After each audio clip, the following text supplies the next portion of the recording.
தந்தை, மகன், தூய ஆவியின் பேராலே ஆமென். ஜெபமே இறைவனின் இதயத்தை திறக்கும் திறவுகோல்.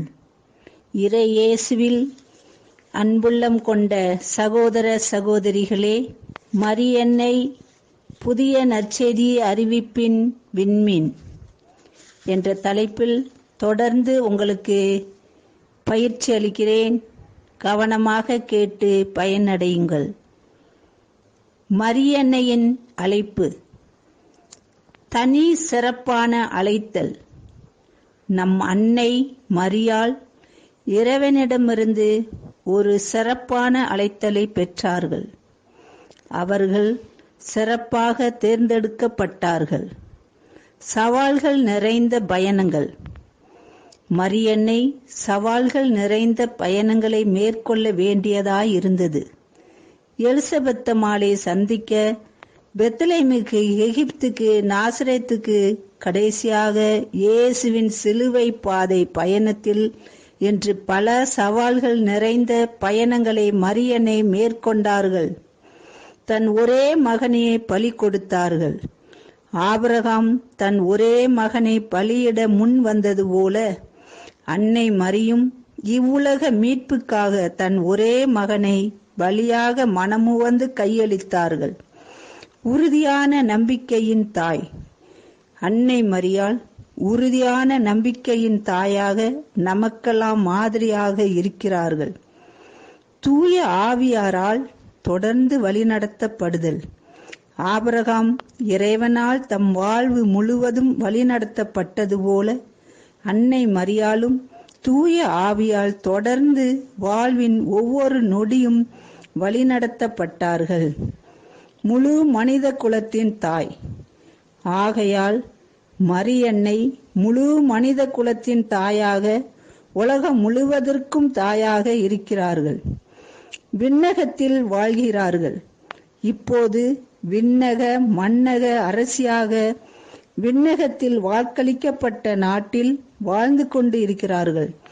இதுதான் இந்த பயிற்சியின் சாரம் அம்சம். ஆபிரகாம் பழைய ஏற்பாட்டில் விண்மீனாயிருந்தார்.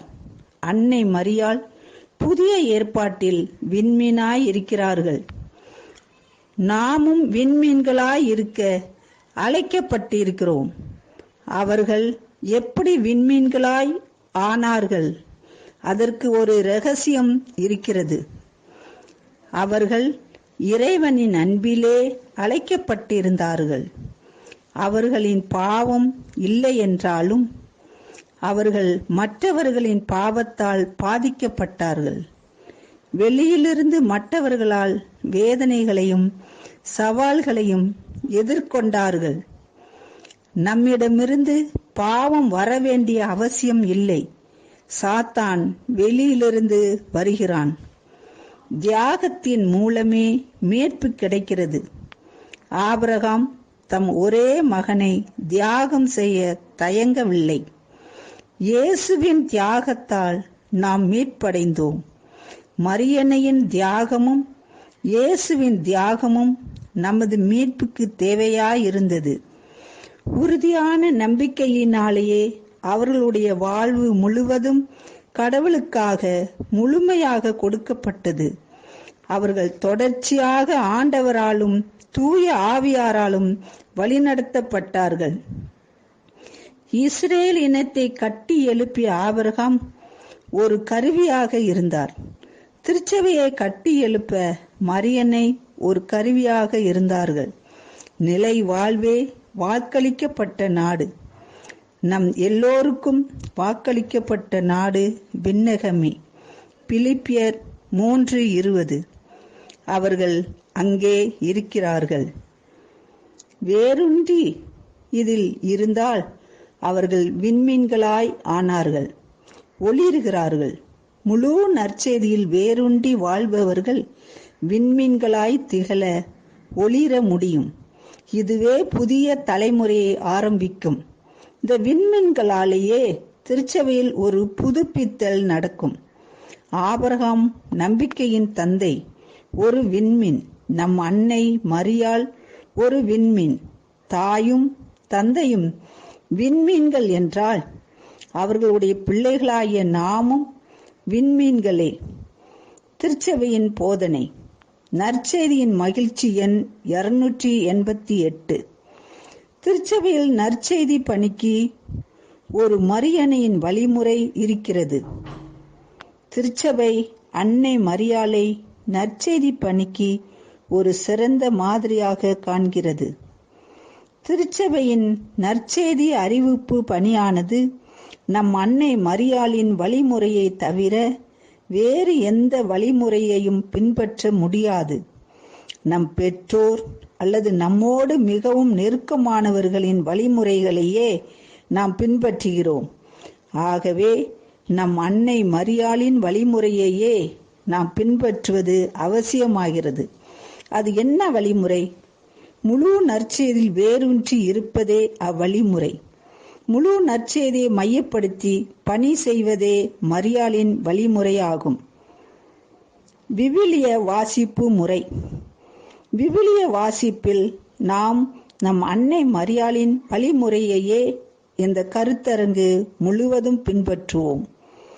இறை வார்த்தையை மரியாளின் வழிமுறையில் மேரி ஸ்டைல் வாசிப்பது என்பது என்ன?